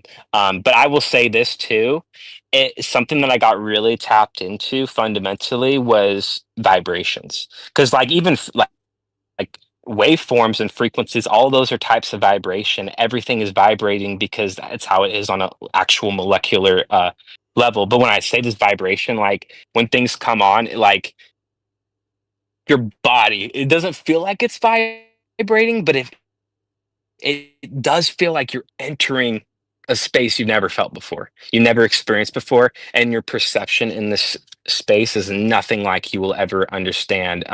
Even when you come out of it later, you'll grab like you'll cherry pick parts of it. You're like, I remember that, da da da, da. But like you can't go back later and like try and really like deep dive. Like, oh, how did I see the color? How did I see the frequency color thing or whatever that I just saw earlier? Like, it's not going Mhm. to make any sense. But it does make sense when you say about it being like 80 to 90%. I haven't necessarily looked deep into that. I've watched like little documentaries of stuff. It's been a while since I've seen that stuff, but I never seen any of the science behind it, no, or any like the psychotherapy stuff. But I've heard vaguely of it. That's why when they did the study on DMT back in like the 40s, they immediately became illegal. I mean, immediately, fucking immediately. People are 'Cause becoming awake. Yo, this, bro. This is like go ask like What what's is like if true? we are in a matrix, Red pill, a blue pill. simulation under the firmament. I'm dead.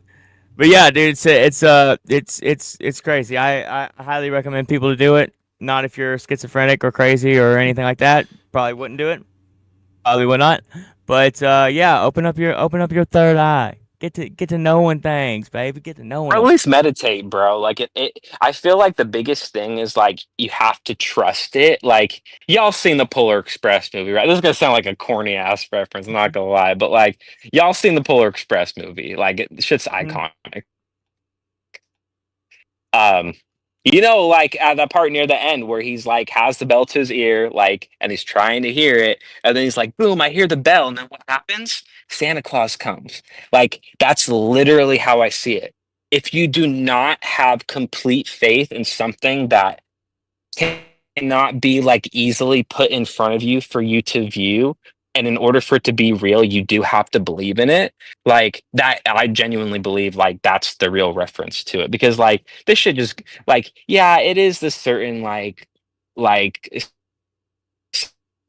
psychoactive experience or whatever, but like you're activating something that is in everybody, like it's primal inside of you. Like you could not activate it, sure, but it's still going to be like inside of you. And some some I don't want to say incantation of it, but like some form of it's going to happen in your regular reality and you're not even going to completely understand it. But I believe when you have like pinnacle moments in your memory where you're like, I really remember something, sure, usually it's because of like trauma or you got a lot of joy out of that memory, but I genuinely believe sometimes you have like your own like spiritual psychoactive experience in certain moments that feel very powerful, and you don't even really realize it until after you've experienced it. And part of the reason why I started signing into that thought more is because recent neuroscience that's been coming out really shows that everything we do already happened in the past. Like what I'm saying right now was already calculated like before. And if you hooked up my brain, people would be able to see like what I was going to do before I even did it, because everything's preloaded. And we didn't even know that till very recently. So everything has to cook for a second before it happens. But we won't be able to perceive that because it's happening in our body in real time. And we're not like, you can't like slow down reality and be like, let's look at this right now. It just happens. Well, But it's also true that they like that guy I was talking about, the Bashar. He says that that you can undormant certain genes in your body, like doing this type of stuff, like opening your third eye, getting like meditating. You can unlock what, because once you do that, bro. Like there used to be people way back in the past that were using 90% of their brain and all that and that type of shit on a daily basis, regularly. again, I want But to say something too, though, with the meditation specifically. So the meditation comes particular. I get it's like a more of a universal thing, but like what we know of it is primarily going to be like influence from oh man, what's it? I don't know if I'm butchering that. I can't remember right now. It's like yeah. it's like India, like yogi and yoga stuff, right? Mm. Um and so something you have to understand there is that like, yeah, you see these people who are monks and they meditate for a really long time. We're talking you have to meditate for 30 years to become like a master. But here's something I didn't know till recently. You can meditate for 30 years, they evaluate you. You know what they tell you? You're not a master. That shit blew my mind. That shit blew my mind. Imagine meditating for 30 years and they evaluate you and they say, you're not a master. And that's why it I'm burning goes that back place down. into more recent science too, really drives home the point that like you don't want to practice. Practice is bad. I know, so this is like weird, but it's like practice is bad. Why is practice bad? Because every time you practice something without knowing how to practice it, you're always doing it wrong. Mm-hmm. And 1000%. that's why they say perfect practice makes perfect, not practice makes perfect. And so it kind of goes back into that. Um, and it's funny because everything ties together because, like, when you really think about what is even meditation, meditation is presence, being in the present. When you think about it, that's the only thing that even exists. Of course, perfect practice makes perfect. You only get one shot at doing it, and then it's gone. It's not like because this is part of the reason why I feel like people say video games are harmful. I love fucking video games. I don't think I'm dissing video games by saying this, but sure, it's a form of escapism and other stuff that goes into psychologically why people like to just burn, go on video games. But like, just in general, okay, um, video games give you this idea that you can break something and then you fix it. You break it, fix it, break it, fix it, break it, fix it, and eventually you're going to be really good at the game. And it's true. We see it happen. This is like Vamps played a bunch of Dark Souls and Elden Ring and stuff. I already know that. Okay, this is literally Dark Souls, bro. You die, you come back, you die, you come back, you die, you come back. Eventually, you beat the game. You beat all the bosses. But imagine you had to play this game, and when you die, game's over. Somebody pulls a game out of your freaking console and just shatters it, and it's like game over, done. That's life, because that's meditation. That's presence. That's why they're like, why are you looking back in the rear view window when the windshield is this big and the rear view is that big, and the rear view isn't even looking what's in front of you. And the longer you look at the rear view, what's going to happen? You crash because you're not even paying attention to what's in front of you. And it's funny because it's like, why do you want to look at this tiny little stupid window that's everything behind you when you can look at this ginormous window of everything that's literally happening right now in front of you? Facts. So, Facts. this is a lot of stuff to think about.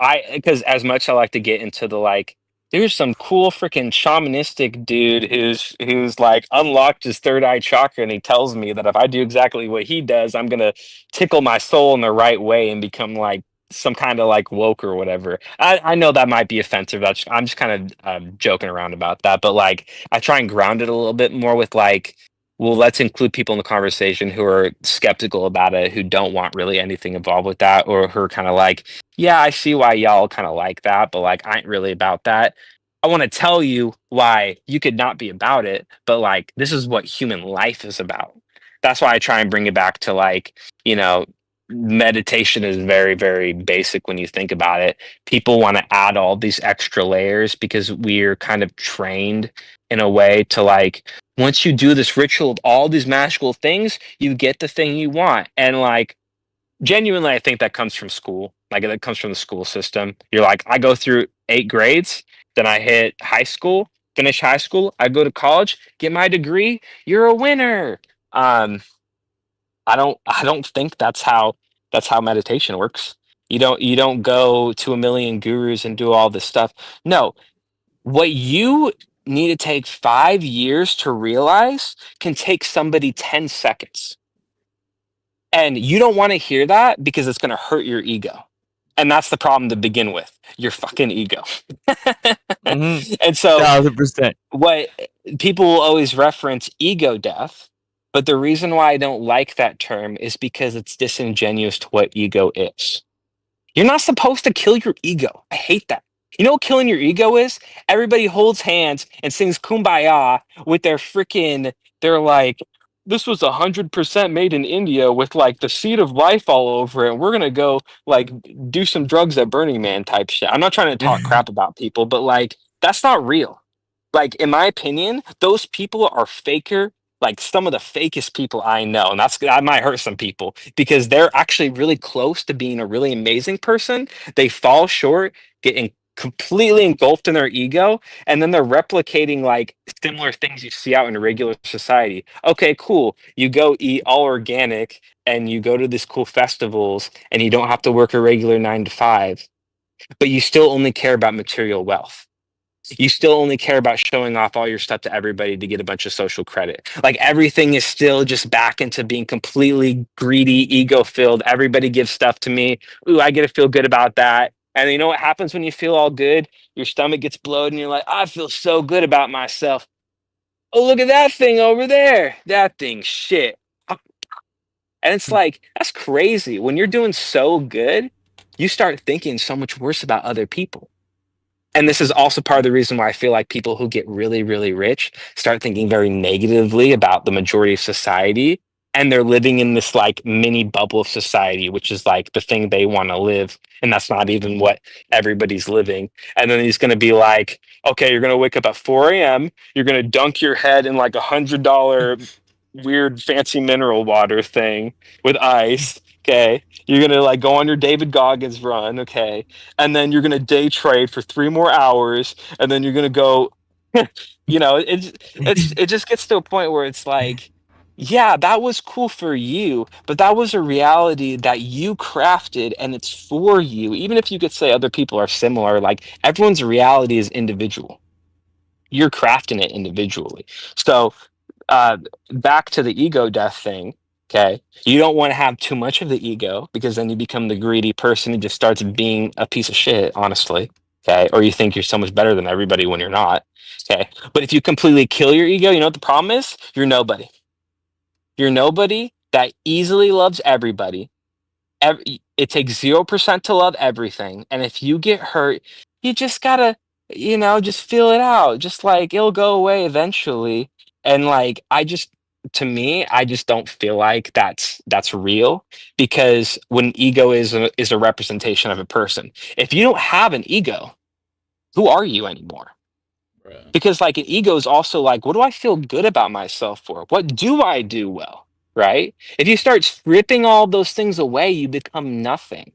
So you have to have this balance of like, I have a humble ego. Bitch, stay humble. I have a Let me humble see. ego where I know how powerful I am and I've worked genuinely hard to get all of those things. But instead of going out in the world and being like, everybody worship me, you say, hey, everybody, actually, I think you should worship this because this is what gives you a great life that's plentiful and makes sense and is beautiful. It's filled with love and understanding, and it makes sense. It makes freaking sense.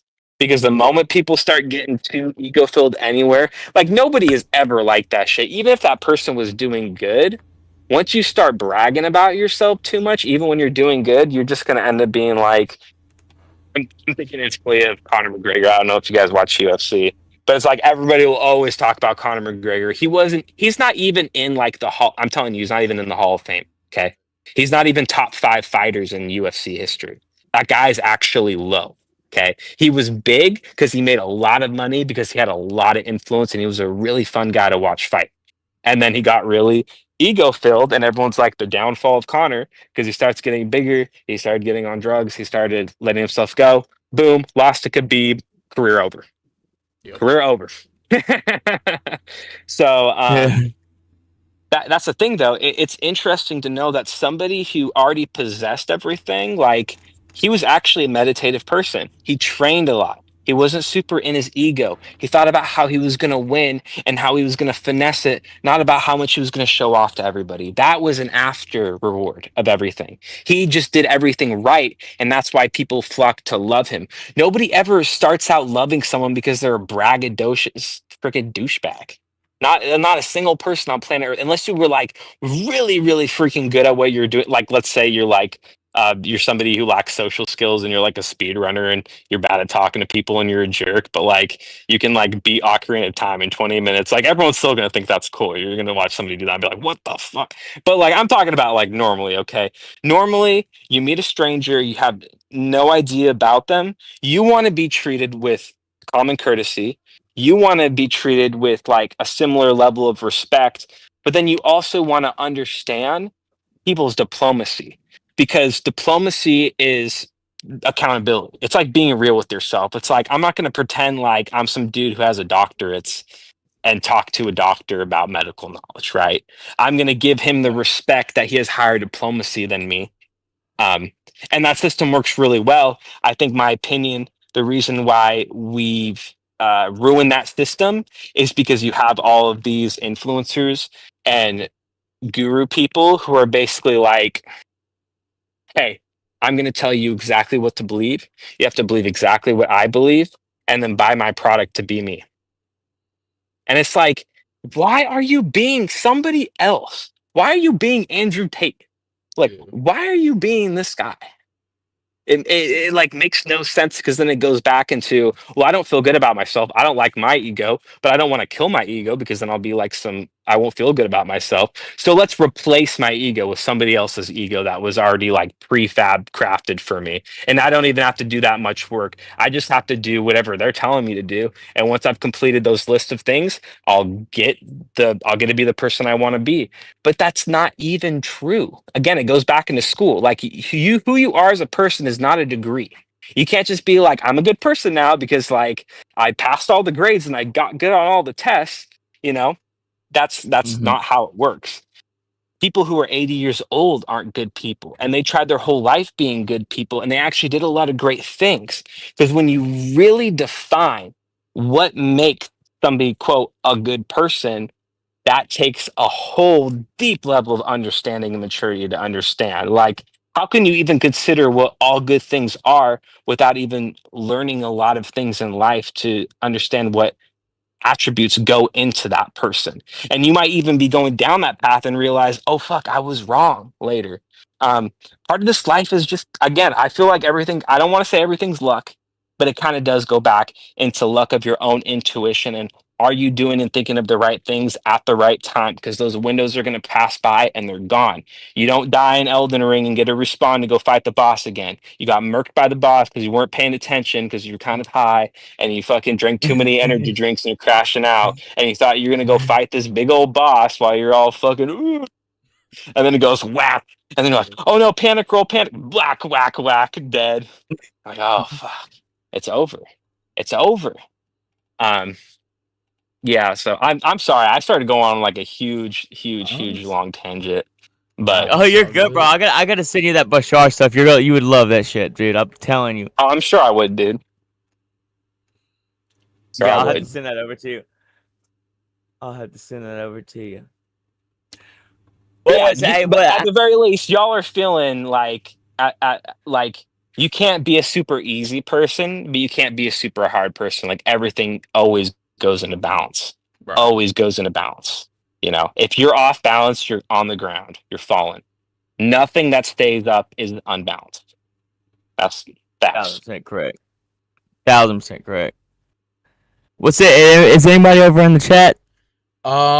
Only Sleepyhead and Tag 2 have been in chat. Sleepyhead has said, hey, and in the beginning of the podcast with technical difficulties, they said, Austin, we can't hear you, but we fixed that. Tag 2 came in, said, about time. This is a lot earlier, like in the beginning. About time. Oops, did I say that to JThaStone? LOL. You brought something up earlier Oh that yeah, yeah, Tag yeah. 2 I was mentioned. talking about she Yeah. brought up the account creation on Veloco, yeah. So Yes. And then she had something to say about the forking. She said, I've been hopping on some forks just to floss my vocals and try to make connections. So that, aside from that, that's pretty much it in chat. Nobody else has joined so far. But we've had a lot of viewers, just not commenters, but yeah. and people will Okay, see it cool. after on YouTube too. So Yeah, a lot of people watch. I noticed that a lot of people watch the VOD because not everybody has the availability to watch everything live, but they do always end up watching the VOD. So we'll get some comments later when we're offline. But yeah, yeah, I always watch it afterwards. I've never gotten to hop in while it's happening. So yeah, it's understandable. I mean, yeah, that's the Me beauty neither. of it. That's the beauty of it, though. On YouTube, it just stays there. It's a free video. Yeah. Yeah, yeah, yeah. yeah. Uh, Well, do we got anything else we want to talk about and stuff? I'm not trying to cut things short or anything quick tonight, I gotta drive to Memphis here shortly and fucking get this road trip going. Walking in Memphis. Rocking in Memphis. I'm dead. I'm dead. I'm pretty sure we've, especially since Jay and I chatted before on a podcast. We talked to Obi-Wan last podcast too about a bunch of Veloco shit. I think we could just all agree that like we've honestly just like we've accomplished something. We've opened a lot of people's eyes on the Veloco thing. A lot of people are uninstalling the app or just not really supporting Veloco anymore. And I know like it for some viewers it might sound like we're just like completely anti Veloco. We hate Veloco, and for that you're right. But in a sense, I was about to say, you're right. But in a sense, just because we hate the people behind the app and we hate the app itself doesn't mean we hate the people. Well, we don't hate all the we don't hate all the people on the app because that's how we were able to find each other. But yeah, we should, if you want to grow as an artist, connect with people, the best thing to do after starting on Veloco is get out of Veloco. It's a good stepping stone, but what people don't tell everyone is that's all it is. You have to leave. It's like putting your big boy shoes on. You don't stay in kindergarten forever. We gotta grow up, you know? So I'm glad we've opened a lot of people's minds, eyes, etc. But yeah, I think we've been accomplishing that slowly but surely. It's been very successful. I will say when it comes to the growing up thing, it's like I'll also say this too. If you're always spending your whole music career sitting in your bedroom or on your phone in your car, and that's your entire music career, like think about actual literal growth. When you plant something, do the roots just stay in one tiny little compact space if it's like a giant plant? No, if it's one tiny compact space, it's going to be a tiny plant. Don't expect it to get any bigger. You got to walk out of your room, dude. Start talking to some people. Like go to studios, go to live performances, go like if you're not from a place where you can like have easy access, then plan out a vacation sometime in the year and try and like fly out to a spot. I don't want to say LA because I know right now it's kind of crazy, but like there's plenty of like music oriented places or places you could like go see like actual like people who are trying to get bigger go and perform a set, or even like locally just go to your local bar and see people who want to do that, and don't sit there and be like, I'm gonna like quietly judge everything they do and see if they're good or bad, and then be like, that was good. No, just like go and experience it. Be like, even if you think it's like trash music or not trash music, don't even pay attention to the guy so much. Pay attention to the audience. Think about how much time you spent listening to other people's music. You don't need more time evaluating other people's talent, brother. You need to start evaluating the audiences because the audiences aren't there on the online platform, but the audiences are there in person. You can see people's reactions, their positive attitudes, when they applause, the things they say. All of that's very, very important because people didn't just do that for no reason. In fact, they did it for every reason imaginable because they went out of their day to go to the spot. They took their mental energy to listen to something, and they took even more mental energy and confidence to spit something out that was like, "You're awesome!" Applause, dopeness. And then I feel like you'll start getting more into the like, instead of obsessing over the sound of the music, like you start thinking that like actually being a loving, cool person is probably going to make your music like a lot bigger than somebody who's like super pretentious about their sound and doesn't want to really socialize with people. Like, I'm not saying you have to be like this, like, all loving person. I'm just saying, like, you've got to talk to people. Like, this shit's, it's not a job, but like, you know, don't think everything happens behind the computer screen. And I've had arguments with people about this before, so I don't want to get too into it. But it's like, talk to people in real life, dude. Like, not always over the screen. Like, it's awesome that we even all met on Veloco, but I'm gonna tell you right now, if we all met in person, dude, it would be so much doper, honestly. Like, our interactions would be better. We would know more about each other's lives. Like, fuck, even if we made music with each other, it'd probably come out better too, just because we can actually vibe in a more realistic way. Like, we're human beings. I'm staring at a screen that's projecting light in my face. You guys aren't even here right now, dude. Like, bro, that's how it was when I met up with Edwin and Spilk in person. It's fucking cool, man. We all got way better. Fuck, Fuck even if yeah, their dude. music wasn't that great, you're like, damn, you're a real human being. It's like, bro, I can't I'm tell gonna you buy how you a many beer. dog. I can't tell you how many times, like when, especially when I was first starting on Beloco and started connecting with people and giving them my number and shit to talk to them, like you're a real person, and I'm like, who the fuck do you think I was? But then I start realizing, oh, there's the AI, but yeah, dude, it's crazy. Like like a lot of, I'm sure y'all have dealt with it too. It's just like, yeah, we are real people. We're all some cool motherfuckers. Let's all hang out, and shit. I mean, damn. So I mean, I That's why wish I we still lived a have to little come on closer. here because I'm like, I could show my face and like, y'all know I'm not some just dude who's like got my AirPods in with some graffiti behind me and my hair all cut, and I'm like, I'm dead. I'm dead. bro. Sometimes you That's what. also got to make fun of yourself a little bit too. Like everything's about it. Really, I'm not saying everything's about having fun. Okay, even though I was just talking about how my fun levels can be toxic sometimes, but like ain't nobody hanging around to be like sad and upset and not wanting to enjoy life. Like we're all alive right now. Like we want to live. Like let's live, and we live with each other. None of us are on an island. I think the reason why we're so depressed is because everyone's so isolated nowadays.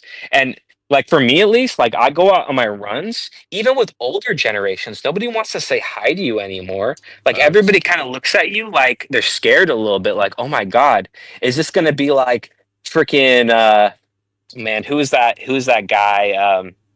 Oh, he went to Korea or something, and then he was racist and got beat. Joey Somali. Oh yeah. Yep.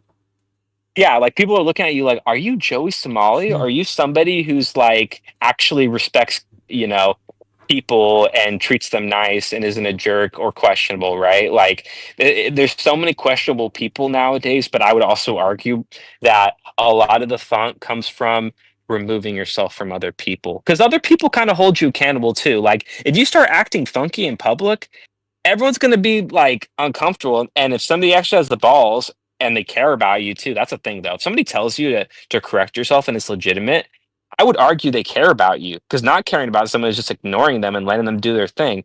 If you have the balls to be like, hey man, like your backstrap thing's coming out of your butt and it's flapping around like you have a dinosaur tail, that person probably do, they're like, oh my God, I'm so embarrassed because I didn't know that was happening. And if you didn't tell me that, I would have walked around like a weird flappy dinosaur this whole time. So thank you for not letting my ass look cooked this whole time. But when you're by yourself, you don't realize it. But you go online every day and you forget like you're a person anymore. It's like I'm a profile picture I uploaded with the username. That's who I am. And nobody even actually knows if this is me or not unless I make it very obvious. And like maybe I don't want to make it obvious because like what if somebody like hacks in my shit or gets my personal information and doxes my shit type shit. You kind of want to keep it a little privatized for your own protection. But through that, we all be a lot less human, and you don't realize it, but like like you had your zipper down this whole time, brother. But like nobody was there in person to tell you like, hey, your fly's down, dog.